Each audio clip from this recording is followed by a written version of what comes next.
match day Tuesdays, Austin FC takes on Houston Dynamo in the third Texas Derby of the 2022 MLS season, but this is the second time that both teams will be playing against each other, because the last time both teams played and met was Austin FC took a 2-1 win at Houston by the goals of both Dani Pereira and Sebastian Driussi. But what exactly is Houston Dynamo to Austin FC? Is it an easy win or a main threat for the Red and Black? Because Houston Dynamo currently sits 11th place in the Western Conference. In the last 5 games, Houston Dynamo has suffered 3 losses, 1 win and 1 draw, when the recent win the last time Houston Dynamo got a win was against LA Galaxy in a 3-0 win on the road, which is really weird. How does LA Galaxy lose to Houston Dynamo? But for Houston Dynamo, their record on the road has been not quite impressive as ours. 2 wins and 6 losses. So Austin FC needs to take that advantage of Houston Dynamo's road record, because Austin FC has been winless at Q2 for a couple of months. The last time Austin FC got a win at home was against Vancouver Whitecaps in a 3-0 win that both Maxi Urruti scored 2 goals and Driussi scored once. Because our record at home has been really great as a second-year team. We have 4 wins, 3 draws, and 1 loss, when the recent time we got a win. The last time Austin FC played at Q2 was in a dramatic draw derby matchup against FC Dallas in a 2-2 draw. Because this is an important game for Austin FC. Because once, we gotta break that drought of being winless at home. And 2, this means that if Austin FC wins against Houston Dynamo, they'll be in first place for a couple of days, because LAFC doesn't play until Sunday when they play against Nashville. So it's going to be a sweet feeling of being first place for a couple of days until we play FC Dallas on Saturday. But who exactly is Houston Dynamo's key players that are main threat for Austin FC's defense? 2 key players on the offense side. Sebastian Pereira has 6 goals and 3 assists to his name.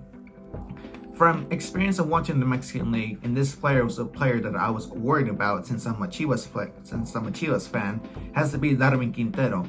He used to play for Santos Laguna and Club America, and whenever I would see him play against Chivas, he's known for his speed and his dribble, and that's one thing the dynamic duo defense has to be really concerned about. Because whenever Quintero has the ball, just like that, he'll go right past through you and you don't even know when he was just there. So he has to be focused mostly on. Like, he's fast, you wouldn't expect him. But another player for Houston Dynamo has to be the recent player, the new player, Hector Herrera. I love Herrera as a player since I'm Mexican. He's a veteran. He's been with Mexico for 10 years. And seeing him against Houston Dynamo will be really weird, because he's been mostly on Europe with, playing European teams recently against Atletico Madrid. So he's gonna be a good inspiration for Houston Dynamo, because once he came off the pitch and as a substitution player when they played against FC Dallas, Houston Dynamo looked like a different team, and the reason Hector Herrera was on the pitch. And he's known for his key passes as well. And for the dynamic duo defense, those are the 3 players you have to focus on, but mostly on Quintero because of his speed. And for Austin's front 3, I don't mind if Finley starts, because in the last 2 games, he provided 2 goals and 2 assists against the Rapids and Atlanta United. So if Wolf puts him up with Fagundes and Urruti, it's a smart move, because he's been on form, on fire, honestly, as a right winger. I guess he got the idea once Washington Corozo, he probably said to himself, oh shit, I might lose my spot to the new guy. So he's been on form. Because for Austin FC, the front 3 have to focus on the 2 defensive players for Houston Dynamo. One of them is defender Adam Lundkvist, who has 48% of dribble. So 1v1, he can beat you probably 50-50. But most importantly is Houston Dynamo's goalkeeper, Steve Clark.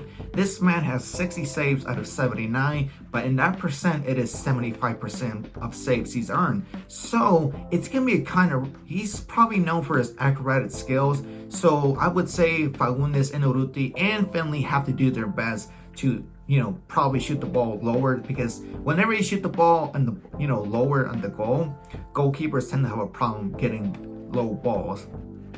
But in this game, we might see Dani Pereira again after serving up his suspension after receiving his yellow card against Colorado Rapids.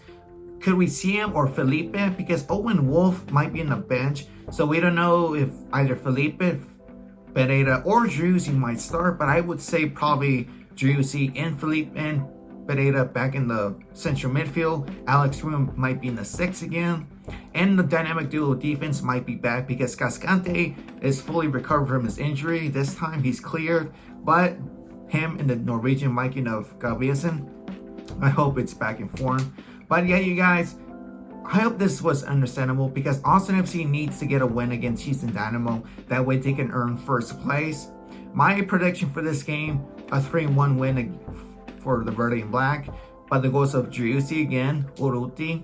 And let's just say Corozo might score in this game against Houston Dynamo, but it's as a substitution player.